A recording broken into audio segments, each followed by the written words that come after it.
Bienvenue dans ce nouvel épisode de cette web-série en Haute-Saône. Oui, aujourd'hui, on va t'emmener découvrir les saveurs du territoire et tous ceux qui se cachent derrière ces bons produits. C'est parti!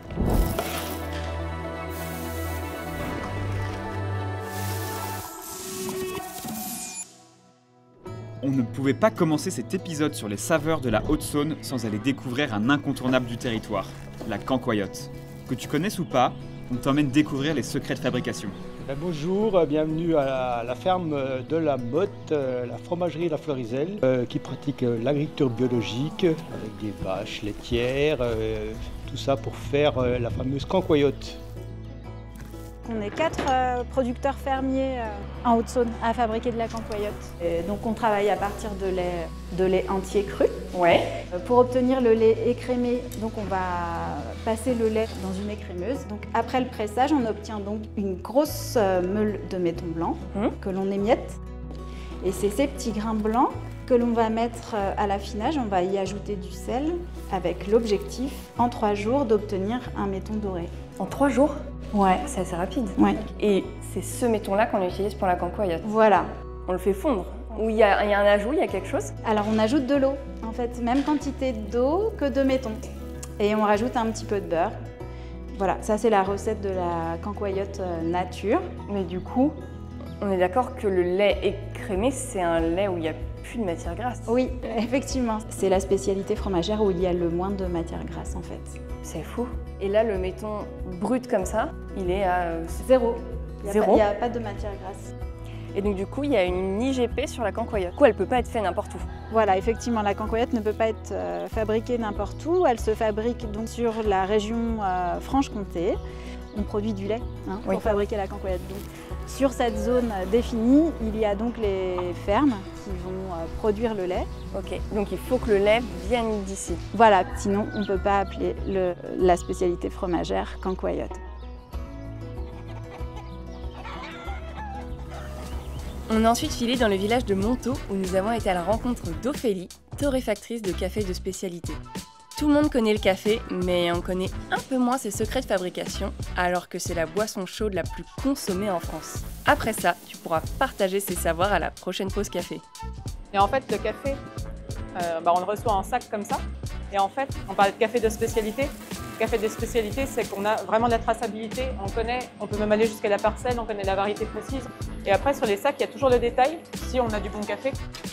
Mais c'est assez intéressant parce que moi, les producteurs, la plupart, je les connais.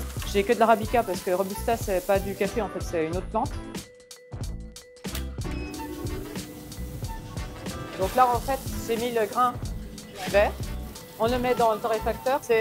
On sèche le grain plus qu'il ne l'était, quoi.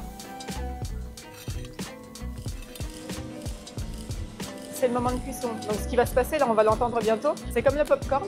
Il craque parce qu'en fait, on a craqué la dernière pellicule d'eau qui restait. Il éclate et il se développe. Et là, il libère les arômes.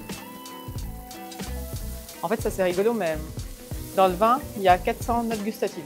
On en a trouvé 400. Dans la bière, il y en a peut-être 200, je crois. Comme ça. Dans le café, il y en a 800. Sauf qu'on dit, t'as déjà senti quel goût dans le café? Non. Et du coup, pourquoi la Haute-Saône? Je suis revenue en Haute-Saône parce que ma famille est originaire d'ici. Mes grands-parents sont originaires d'ici. J'aurais jamais pensé du village? Ouais. Ok. Dans ce village, ouais. En fait, là, c'était vraiment une ferme. Quand j'ai acheté, c'était vraiment... Là, c'était une écurie, quoi. Puis, je suis vraiment contente de revenir ici. Un super terroir, ça me plaît. Trop cool, c'est un peu retour aux sources, quoi. Ouais. Pour finir avec les saveurs du territoire en Vesoul, Val-de-Saône, on continue avec une boisson, mais qui se consomme quant à elle un peu plus tard dans la journée, et que l'on connaît plutôt bien en tant que nordiste. Tu te doutes où on veut en venir, alors direction l'Ours Brasseur dans le village de Gratry, à la rencontre de Thomas. C'est parti, on t'emmène dans la tanière de l'ours. Alors, la fabrication d'une bière, c'est simple et compliqué. Il y a déjà une première étape qui ne se passe pas du tout à la brasserie, c'est le maltage. Le malt, c'est un nom générique pour parler d'une céréale qui a été germée. Et puis, il y a une filière qui se développe en local, du malt bio, Haute-Saône, nord du Doubs. Différents types de malt, des malts plus ou moins clairs, plus ou moins foncés, Il y en a qui sont grillés, il y en a qui sont torréfiés, ce qui va donner des couleurs et des goûts différents. On va avoir plus du biscuit sur un, on va avoir plus du café sur l'autre, et ainsi de suite. Première étape, le concassage. Ensuite, l'empâtage, filtration. Et là, c'est juste une cuve toute bête avec un gros brûleur en dessous. C'est l'étape d'ébullition. Donc, on part à ébullition. Et puis, c'est là qu'on met le houblon. Houblon ou épices. Donc, voilà, tu choisis ton houblon en fonction de ce que tu veux donner. Ok. Le refroidissement. Il va falloir mettre les levures. Donc, elles vont manger les sucres.